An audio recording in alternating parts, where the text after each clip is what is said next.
So you have stumbled onto one of my many soapboxes, but one of if you think about the interactions we have every day, so many of us work remotely. We move around, we move through the day, and almost everyone we interact with professionally, whether it's at the gas station or the grocery store or whatever, it is this dance. It is this dance of predictability and Right. conformity and the lowest stakes, most superficial nonsense communication. How are you doing? Good. You? Yep, good. How's this weekend? Nice, looking good. Well, Or just the weather. yeah, the weather, sports, no depth, no connection, no veracity to any of it. Right. And to be sat in a room with someone who says, how are your relationships? How is your health? How is your personal growth? What can I help you to do to be a better human, leave a more lasting legacy? This is something where we are so lucky as an industry to be proximal to people's hopes and dreams, Right. and for us to ignore them and talk about Sharpe ratios or something is so silly and such a misapplication of trust and resources. This is the Future Ready Advisor, a show about transforming your financial advisory practice. I'm your host, Sam Sivarajan, a wealth management consultant, behavioral scientist, and keynote speaker. In this podcast, I dive deep into the real challenges advisors face and bring you insightful conversations with top industry experts. Together, we'll explore practical strategies grounded in behavioral science to help you better serve your clients, optimize your time, and build a future-ready practice. Hi, everyone. I'm Sam Sivarajan, and welcome to the Future Ready Advisor. Today, I'm delighted to welcome Dr. Daniel Crosby, a psychologist, behavioral finance expert, and best-selling author whose work bridges the gap between money and meaning. Daniel's insights into why we make the financial choices we do and how we can do better have reshaped the way advisors approach wealth management. With best-selling books like The Behavioral Investor, The Laws of Wealth, and his latest, The Soul of Wealth, he's a leading voice in helping us understand not just the numbers, but the emotions and values behind them. Daniel, welcome to the show. Sam, that may be the best intro I've ever received. Look at you. This is incredible. Thank you. Well, you're very kind, and I'm very, very excited to have you on the show. Now, you explore the intersection of psychology and finance with books like the ones that we've mentioned, including your latest, The Soul of Wealth. Can you share for the audience a bit about your own journey, what drew you to this field, and perhaps how your work has evolved over time? Yeah, it's a great question. So I am a clinical psychologist by education, and I went to school initially to be a psychotherapist. My dream and my ambition was to be a clinical counselor, lay down on the couch and tell me about your mom kind of shrink. And I was 23 years old when I started that, Sam. And I think that if you can think back to when you were 23, maybe you were more mature than me, but it isn't a prime time in life to be giving people life advice about how to live their lives. And so very quickly, I candidly burned out. I was taking my work home with me. It was enormously heavy. It's very important work. I'm so grateful for psychologists out in the world, but it's heavy work. And I was young and had bad boundaries. And so I was burning out pretty badly. And I went to my dad, who is what was and is a financial advisor. And I said to him, Dad, like, I love studying human behavior. I absolutely adore it. I was meant to do this, but I don't know that I was meant to do this in a clinical context. And I said, are there non-medical applications of psychology? And he said, well, there's a ton of psychology in my work, which shocked me at the time. Because in my mind, my dad was one half sales guy and one half stock picker. Like in my imagination, that is sort of what he did. Pick good stocks and gather assets.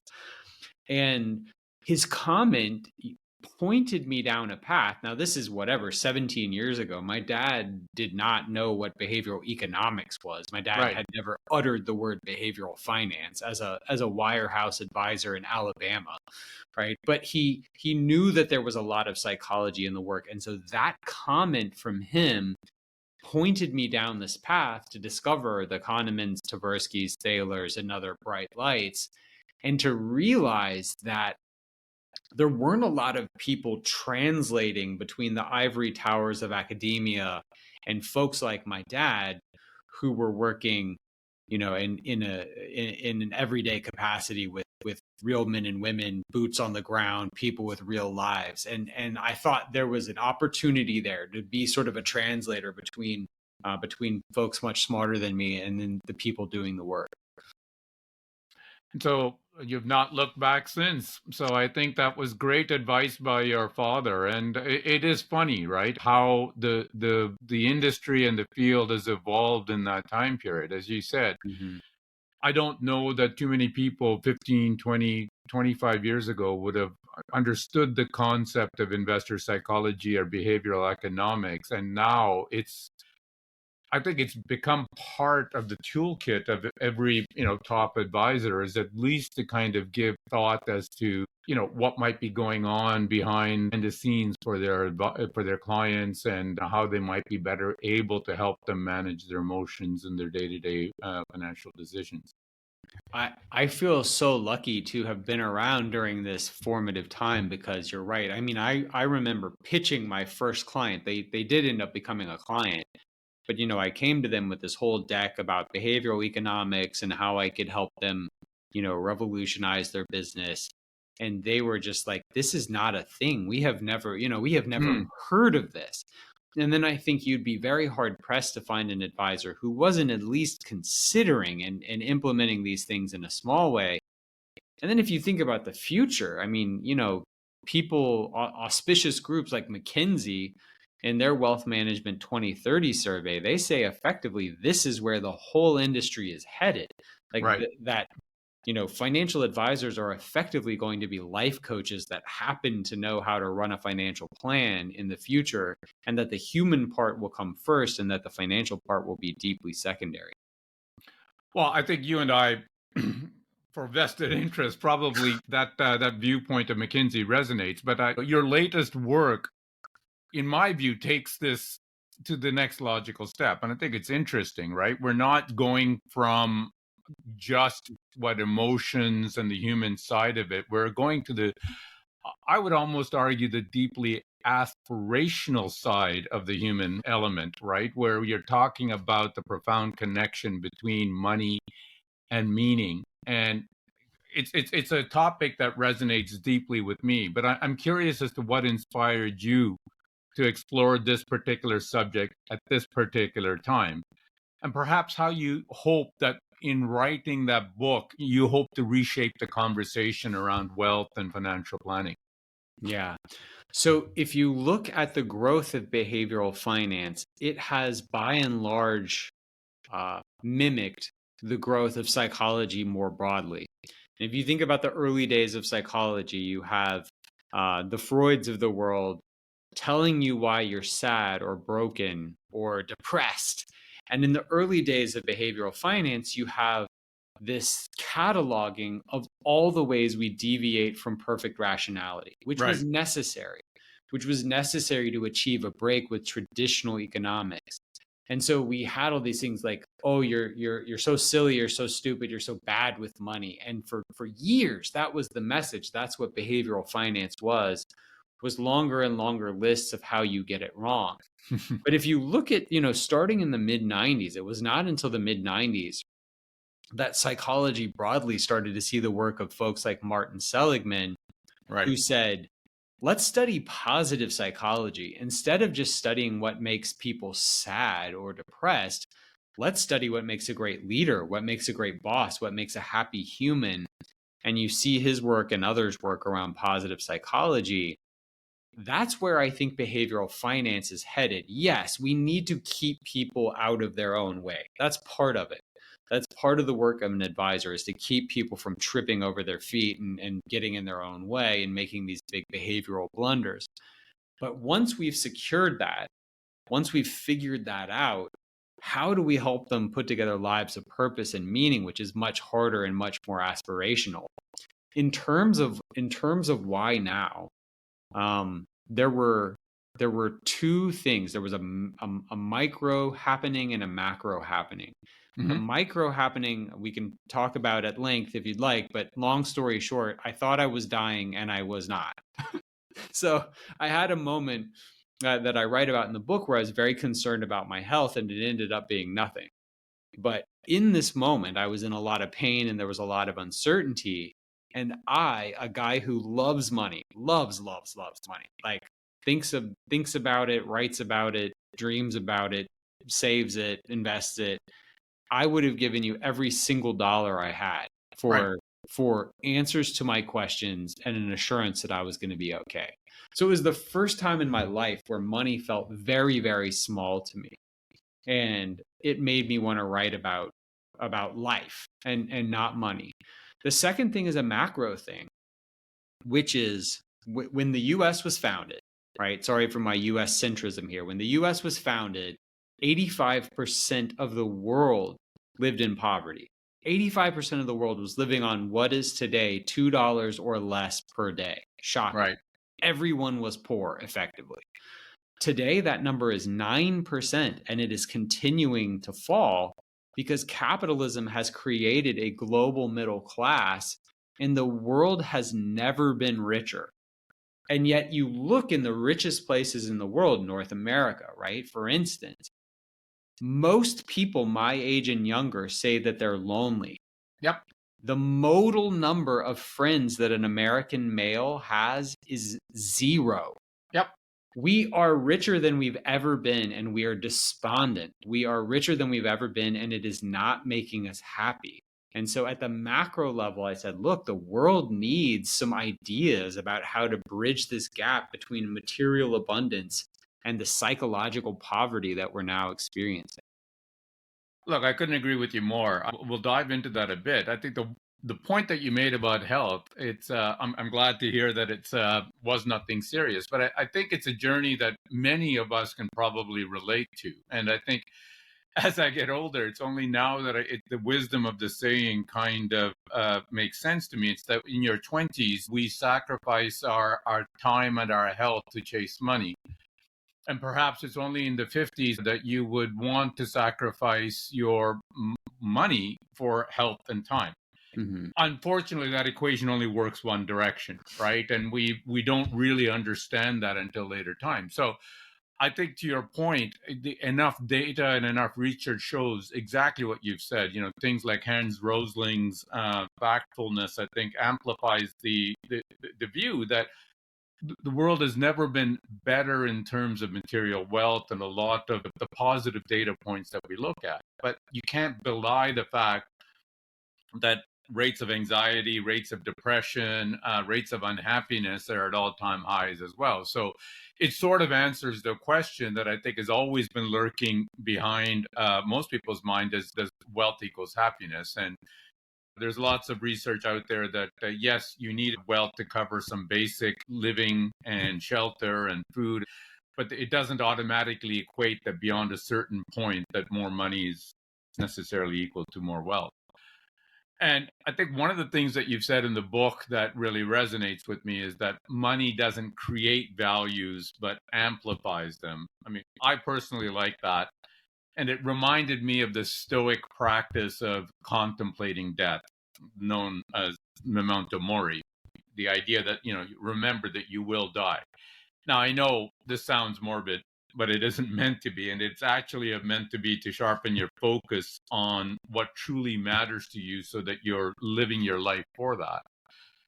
In that vein, how do you think financial advisors might be able to help clients identify and align their financial decisions with their most deeply held values? Yeah, I'm laughing because I'm holding up my memento mori bracelet that I have on that my daughter made for me. That's one of my favorite. It's one of my favorite ideas. I'm sort of an existentialist guy, but same idea. So, how do advisors get at and align their clients' deeply held values? Well, the first thing is I think we have to recognize the impediments to that.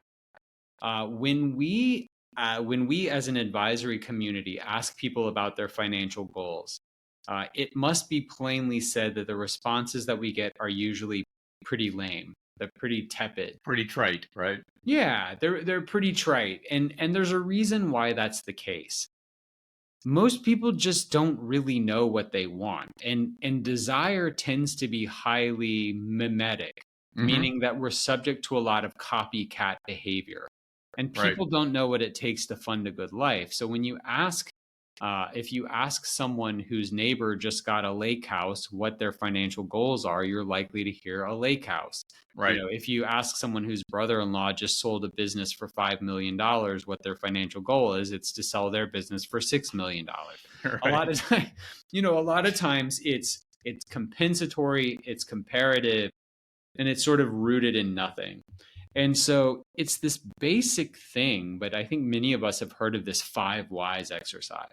But Mm-hmm. you say, hey, what do you want to do? Like, well, I want to sell my business for $6 million. Like, oh, well, why do you want to sell a business for $6 million? Well, my brother-in-law sold his for five. Well, but why is it important to you that it be more than five? Well, I've always felt like I didn't matter much in the family and no one paid attention. And you ask these five whys and you go, oh, okay, what you're looking for is to leave an intellectual legacy and to be respected. You don't want $6 million. You want respect. Now let's talk about what we're actually talking about. People get so sucked in to these mimetic desires and just doing what everyone else is doing that a lot of times they haven't examined the assumptions that sit beneath these things that they profess to want. So, the first thing we have to do as an advisory community is to stop taking things at face value Mm-hmm. and recognize not because clients are sneaky or bad, just because they're living unexamined lives, and not take those things at face value. If the voice isn't cracking a little bit when they tell you, if there's not some heft and some emotion behind that statement of purpose, you're not there yet. And you've got to keep going and you got to keep digging. So that's the first thing, is understand how to get to purpose in the first place. And then once we're there, there's a chapter in the book called Your Money Needs a Why. And I talk about some of the research around blending money and meaning, and things like visualizing the future Mm-hmm. and naming your dollars. And Sam, it's almost like science fiction how powerful it is. Mm-hmm. People who name their dollars, people who visualize this robust future, they're dramatically more likely to save. They're dramatically less likely to panic sell. They tend to have higher account balances.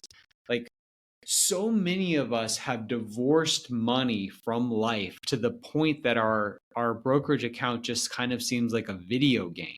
And then when we reconnect those things, something magical happens.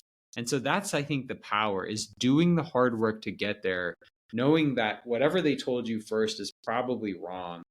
And then once you get there, marrying it up with very practical elements of the financial plan, and watching that magic happen. I like that. I think that's so powerful. I think your point about the superficial answer, in my experience, it's not that they're trying to deceive you, as you say, the client, but these are questions that no one's ever asked them, let alone they've asked themselves. And so I think the danger is to gloss over the answer, tick the box, ask the question, get the answer, write it down. And I think you're making a very powerful point, Daniel, that you have to dig deeper. You have to attack it. You have to explore what is it that it means. The five whys is a great example. But in some ways, the understanding that the advisor has to go into that conversation is that the client is trying this on for size. It's almost like going into a dressing room to try on new clothes. They're trying this answer on for size and almost looking to you to say, does that fit? Does that make sense? And I think what you're saying is that the advisor has to kind of, in a very collaborative way, almost challenge that thinking that the client is putting forward to say, okay, is this what you mean? And why is that important to you? Like, why is intellectual validation important for you? To use your example, and why is selling your business for $1 million more than what your brother-in-law sold his for? Your vision of how to achieve that validation, right? Mm-hmm. So I think that's a powerful point that you made. And the second point, I mean, I couldn't agree with you more about visualization. It sounds a little woo-woo for the financial world. But when people like Olympian Michael Phelps or Tiger Woods or Novak Djokovic use visualization and use every one of their senses, visualize their goals and objective to make it real, I think it's a lesson that we can all draw even into our day-to-day financial goals and lives. Mm-hmm. Yeah. Now, sticking with that Stoic philosophy, if I may, I like your point that to view wealth as a means rather than an end. How do you think that financial advisors can help clients retain that view, especially in a world where, as you say, it's so much of it is mimetic, so much of it is what you see on social media or influencers, etc. How can financial advisors help their clients understand it isn't a scorecard, it isn't a game card that you're looking to see, how many points can you rack up? The whole point of the money is what do you want it to do for you? Yeah. So first we have to understand where people are starting from, and we start from treating money as an end unto itself. So in my previous book, The Behavioral Investor, I cited some of the neuroeconomic research that shows that people value money independent of what it can do for them, which is totally irrational, right? Mm-hmm. We should value money insofar as it is able to purchase the goods and services that we need to live the life that we want to live. And yet people treat it like liquid happiness, right? People treat it like the scorecard, like you said, and they too tightly couple their self-worth and their net worth. Mm-hmm. And I Good think we point. have to begin first of all, a recognition of and an uncoupling of that net worth from that self-worth. And then secondarily, I think we have to substitute something. In the first chapter, I talk about Martin Seligman's PERMA framework, which is this sort of 5-part model for thinking about a good life. And that's a better proxy for joy than the dollars in your bank account. So, I think, one of the things that we've done at Orion where I work is we've built these 6 dimensions of wellness.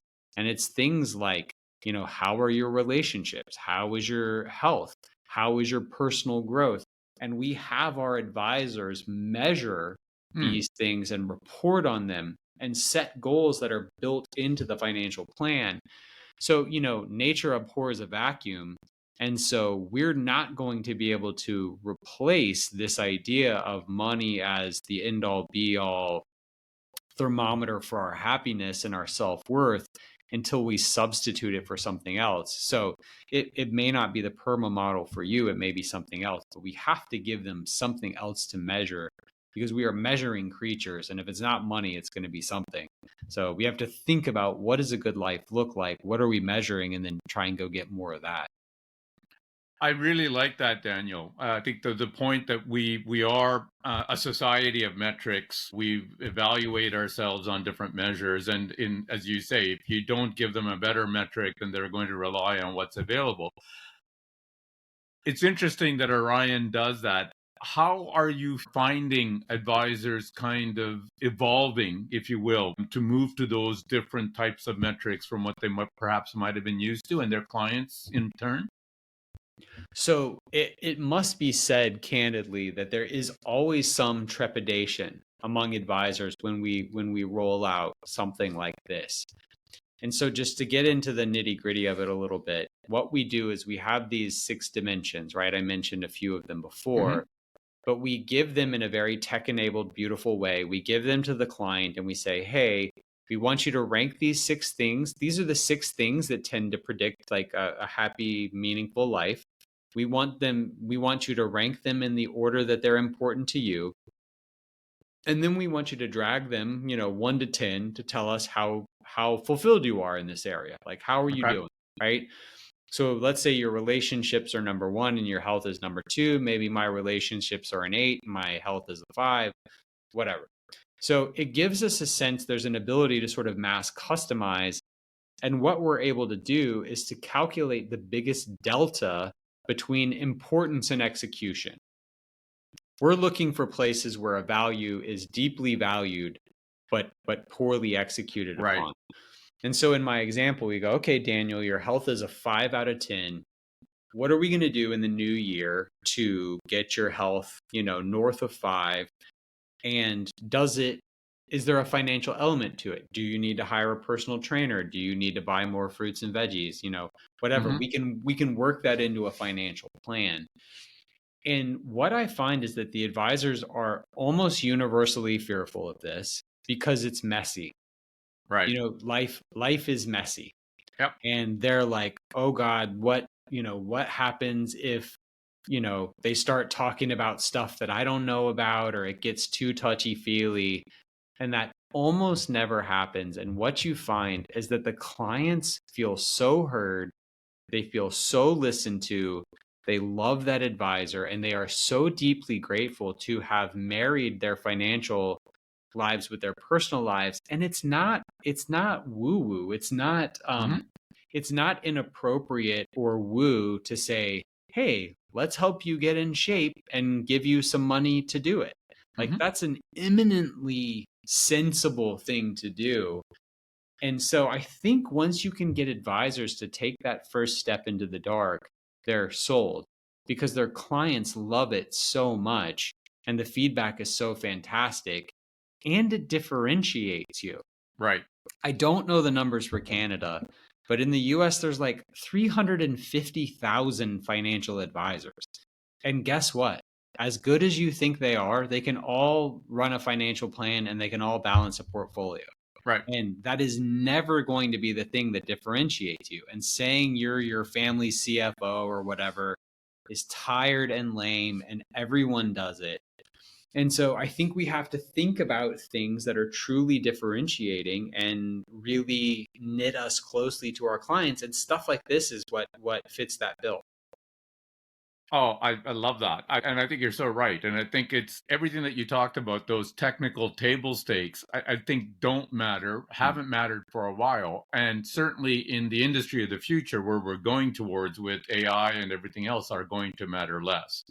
So this idea of bringing out that human element that you talked about at the beginning is one way of doing that. And it strikes me, as you say, it's a very powerful way of doing it, to say, where is that delta between your priority for this dimension and where you're at right now?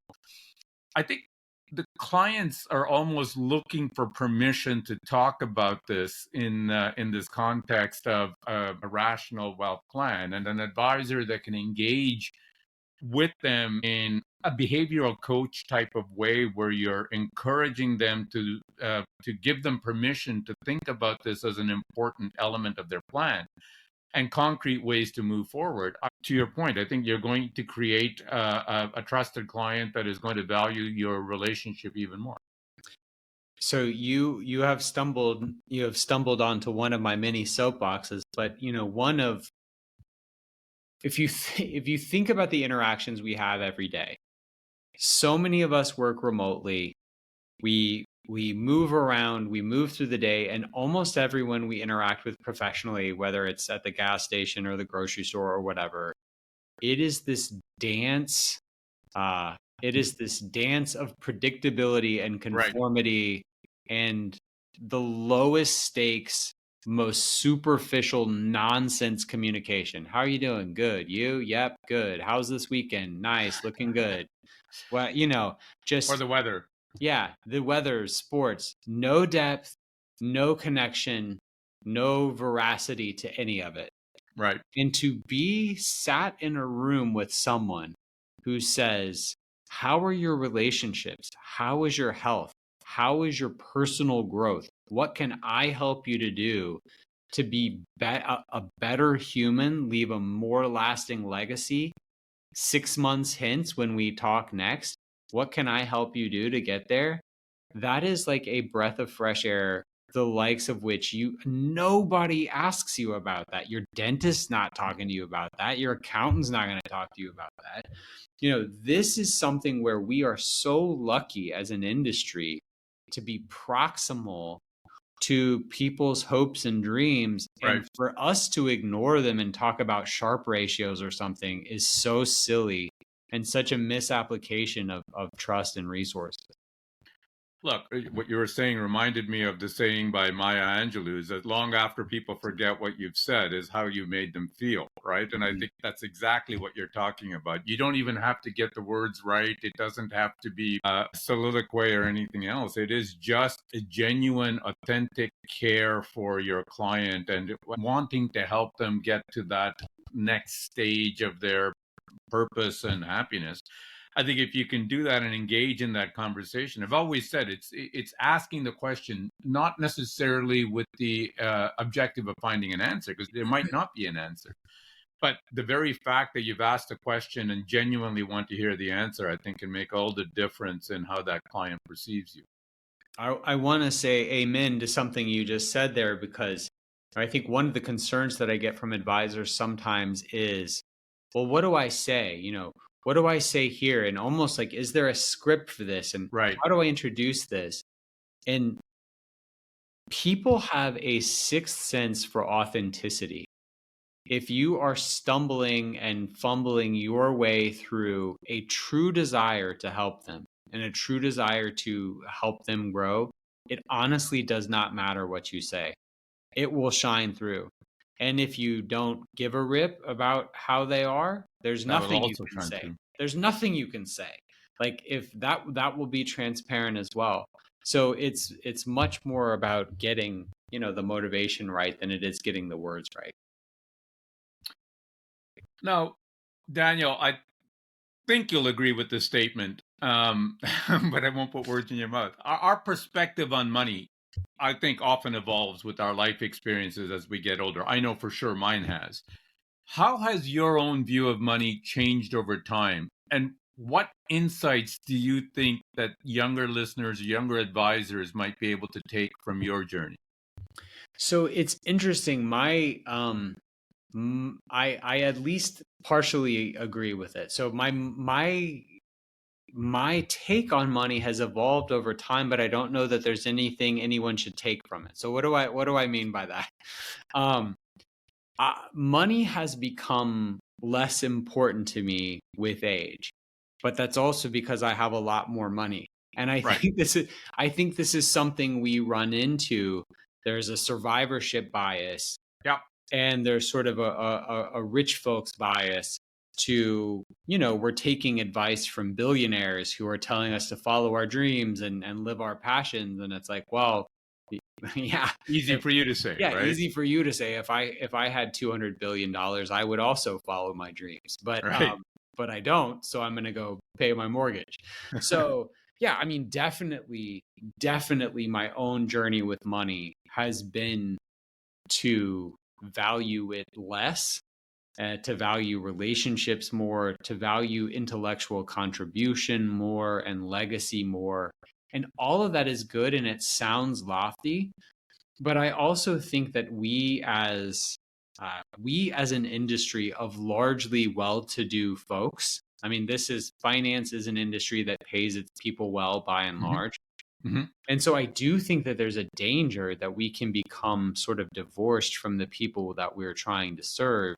And I think a lot of people fall through the cracks because we're giving advice, not you and I are not billionaires. Well, I don't know. I haven't seen your checkbook, Sam, but I'm not a billionaire. Trust me, I'm not a billionaire. You and I are not billionaires then, but still we've been blessed and we have abundance. And I think that, we have to be careful to not be philosophizing from this perch where we're letting the realities of everyday folks fall Right. through the cracks.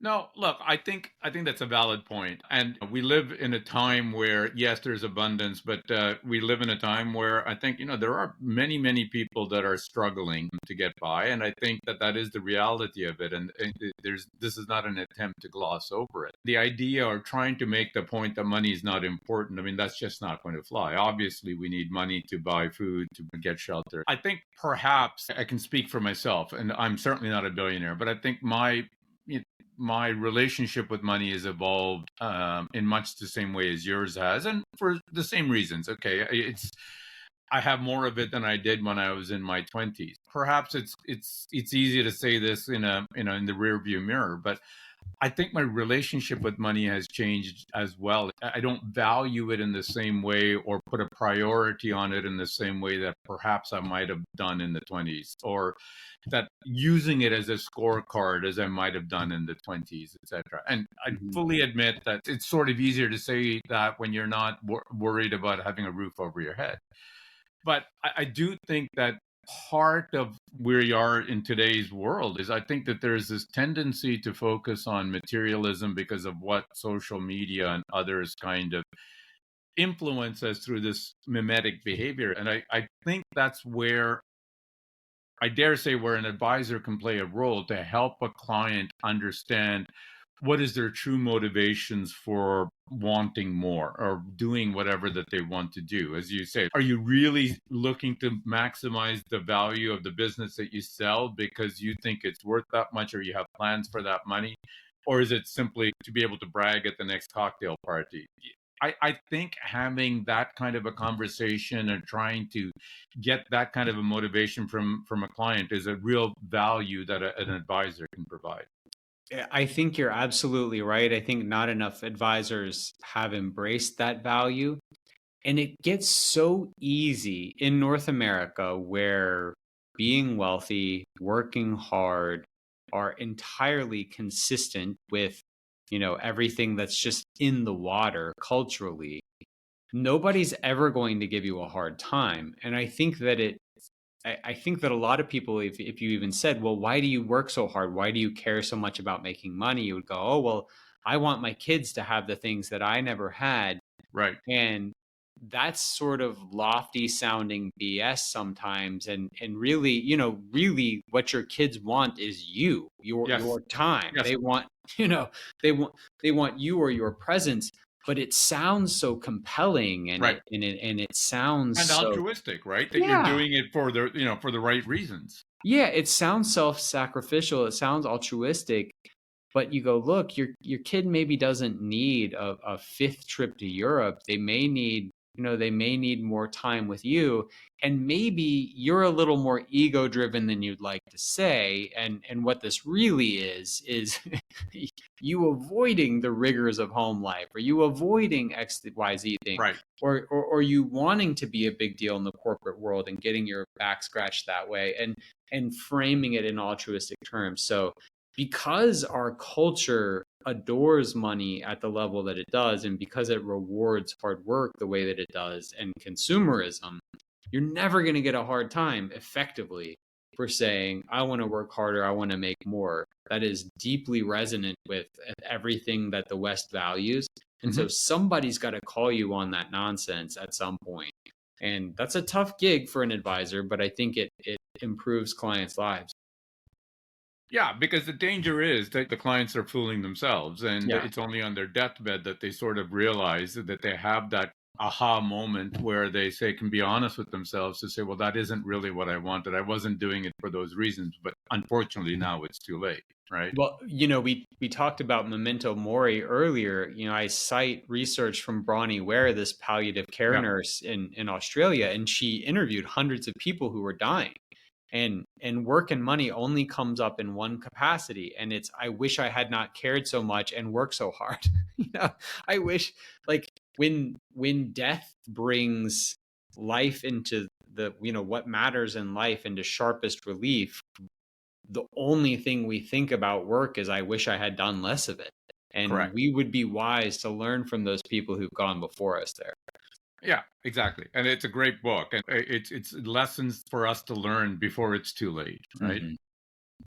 Um, We talked about the idea of values and emotions around money, and obviously that's touchy, sensitive type of topics. And I can totally empathize with an advisor that would feel a little leery about broaching that subject. Do you have any strategies that you might recommend for advisors to kind of help foster that kind of open and non-judgmental conversations with their clients? So I think, let's talk with respect to money and values. Let's talk about what's our job and what's not our job. I talk there's two chapters in the book where I talk about values and money. And one of the things that I don't think people realize is that your money is your vote in a very real sense. The way we spend our money materially creates the world around us. And if you want more of a thing, spend money on it. And if you want Mhm. less of a thing, stop spending money on it. So that's one thing is, what kind of world do you want to live in? I had this really kind of like interesting and sweet interaction with a kid of mine a few months ago. We were at a farmer's market, and we almost every Saturday we go down to this local farmer's market in our little suburban downtown here. And my kids go shopping with me at the regular store too, so they kind of sort of know what stuff costs. Mhm. And we were buying spaghetti sauce from a local entrepreneur, and it was expensive. I mean, it was Right. double what it costs in the store. And my kid, after we had left and bought this marinara sauce, my kid is like, that is way more than it is in the store. And I was like, yeah, absolutely. He goes, well, why did you do that? And I said, because I want to live in a world where I can take you out for a walk on a Saturday morning and I can support an entrepreneur who's doing their best. It's not because it tastes better. It's not because it's a great value. It's because I value What it the means. yeah, I value what it means. I value the existence of this farmer's market and that entrepreneur's livelihood. And so, like, yeah, I can take a hit on some $15 spaghetti sauce, and like, I guess I'm going to, you know.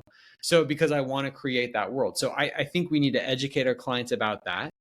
I think we can also educate our clients on the fact that the way we spend our money is the ultimate BS detector when it comes to what we say we value. If Right. you say you value spirituality, how much money did you give did you spend on self improvement? How much did you tithe? How much did you spend on personal growth? Yeah. If we say we value fitness, do you have a gym membership? Did you pay a trainer? Did you buy healthy food? A lot of times there's this disconnect between what we say we value and how we actually move through the world. And money has the ability, our budget has the ability to cut through that smoke and that self-deception and tell us what we value. So I don't think it's ever an advisor's job to instruct their clients on what they should or shouldn't value. But whatever it is that they value, money can be a bit of a North Star and a bit of a compass there to show them whatever disconnect may exist between what they profess to value and how they're actually moving through the world.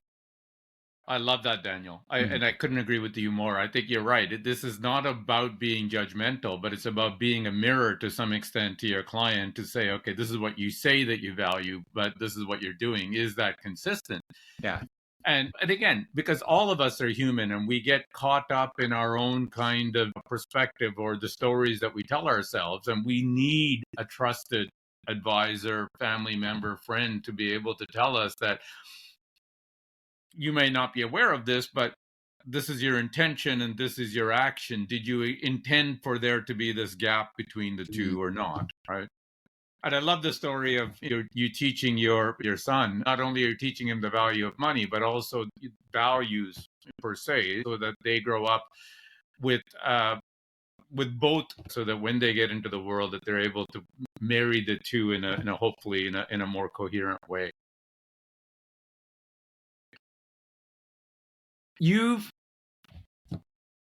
highlighted some of the psychological barriers to happiness that wealth can create. And you talk about some of this in your book. What are some of the most common traps? I mean, maybe you can list one or two. And how do you think that advisors might be able to help clients avoid them? So when it comes to happiness and money, the research is really interesting. I think a lot of advisors will have heard the Kahneman and Deaton study from a few years ago that talked about at $75,000 US, happiness kind of plateaus. Well, there's that's kind of true Yeah. because there's no blood test for happiness, of course. So you've got to operationalize it some way. You've got to sort of decide how you're measuring it. And the way that Kahneman and Deaton chose to measure it was had a lot of physical aspects to it. It ended up loading onto things like pain. Yeah. And so, yeah, like money can buy you an absence of pain because at a certain level, you can afford healthy food, you can go to the doctor, you can, whatever, get surgery, you can live in a warm house. So money does a good job of getting us out of misery. But then we also know that for another group of people, that for a lot of people, money accelerated all the way up to $500,000 in income a Right. year. And for about a third of people, it started accelerating after about $100,000 per year. So it matters how we measure happiness. We also see that about 15% of people, money has no effect on their happiness whatsoever. And that's because they have a different problem. And that is because wherever you go, there you are. And there is Mm-hmm. not enough money in the world. Like if your depression is organic, right? Like that's a different ball of wax. If your depression is because of situational things, maybe you need therapy and not a bigger paycheck. So for about 15% of people, money has no effect. But then we see that beyond that, it matters how you spend it. And the best ways to spend money for happiness are In order to give it away, to buy yourself experiences over things, Mm-hmm. to spend it on deepening relationships. Mm-hmm. One of the things that I thought was fascinating that I talk about in the book is people who buy a new car see a very short lived bump in happiness, very short lived, because very quickly we get habituated to that new car and it's just Right. like a car now. Like just the new car smell is gone and gets dinged up a little bit. It's just a car. But people who buy a car to join a car club, if Sam buys a new Ferrari to join the Ferrari Club of Toronto, that actually does buy lasting happiness because you've bought yourself a set of friends. You've bought yourself something to Right. do on Saturday. You bought yourself Experiences. Right. experiences. So spending on relationships, giving it away, spending on experiences, and getting out of work you hate are all things you can do to kind of get to the promised land.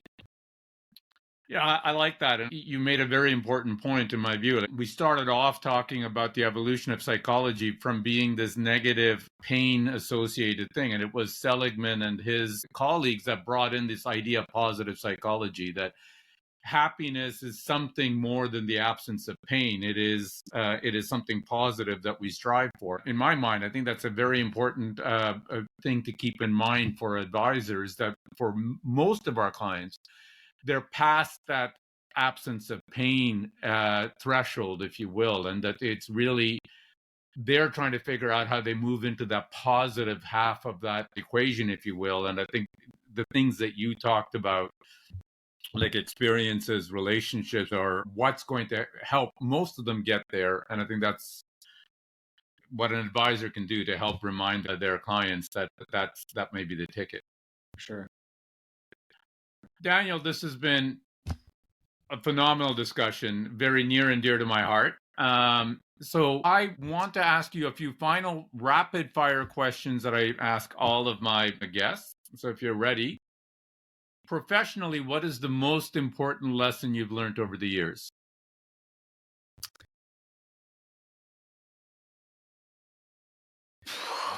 This is so depressing. No one cares about your work, so just go do what matters to you. I think a lot of times we try and be impressive or climb the ranks, and everyone you meet is fighting their own hard battle. No one cares about you, so go do what matters to you. That's such a beautiful lesson, and it's so true. And it's taken me years to learn, and I have to learn it every day, unfortunately. Mm-hmm. Number two, what is one practical tip you would offer listeners keen on applying your insights? So, one of the simplest but most powerful things that I found when researching the book was that writing down one thing you're grateful for every day was good for a 10% boost in happiness, which is equivalent to taking psychiatric medication, by the way, What? which is the equivalent, the equivalent boost, not against medication. They're Yep. different things, but Yep. um that simple act, one thing you're grateful for at the end of every day, is like just unreal bang for buck in terms of your happiness.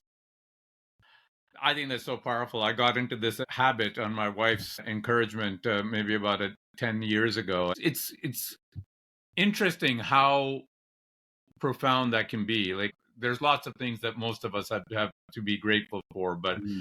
in the day-to-day hustle and bustle, it's easy to overlook it. So I think that's very powerful advice. Daniel, if listeners want to learn more about you or find your work, where should they go?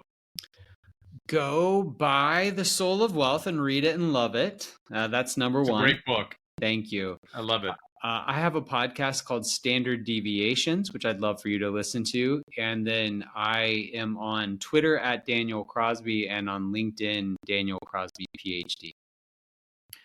Daniel, this has been a really, really fun conversation. I always enjoy talking with you. So thank you so much for joining us today on the Future Ready Advisor. Sam, it's great to chat with someone so like-minded. Thanks for the work you're doing.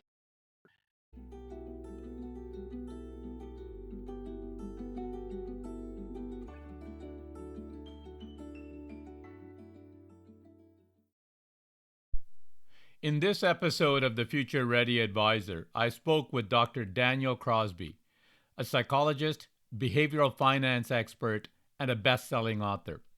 Here are my 3 key takeaways from this thought-provoking discussion. Number 1, align money with meaning. True financial well-being isn't about accumulating wealth. It's about aligning financial decisions with your core values. Advisors need to dig deeper, beyond surface-level goals, to help clients uncover their why and make money serve a purpose-driven life. Number 2, the power of relationships and experiences. Wealth maximization often misses the mark on happiness. Daniel highlights that spending on experiences, nurturing relationships, and giving back creates more lasting satisfaction than simple material possessions. Number 3, advisors as behavioral coaches. The future of advising lies in human connection. Clients crave meaningful conversations about life, not just portfolios. By exploring clients' values and motivations, advisors can foster trust, differentiate themselves, and truly impact lives. These insights remind us that great advising blends financial expertise with an authentic understanding of what makes life meaningful. Thank you for tuning in to the Future Ready Advisor. You've been listening to the Future Ready Advisor. If you enjoyed the show, please leave a review on Apple Podcasts or a rating on Spotify, or share your feedback wherever you listen. Be sure to follow the podcast so you never miss an episode. For more insights on how to keep your practice future ready, visit www.samsivarajan.com. You can find the link on the show notes. There you'll find free tools and resources, along with exclusive bonus content from these podcasts. Thanks for tuning in, and I look forward to sharing more strategies with you in the next episode.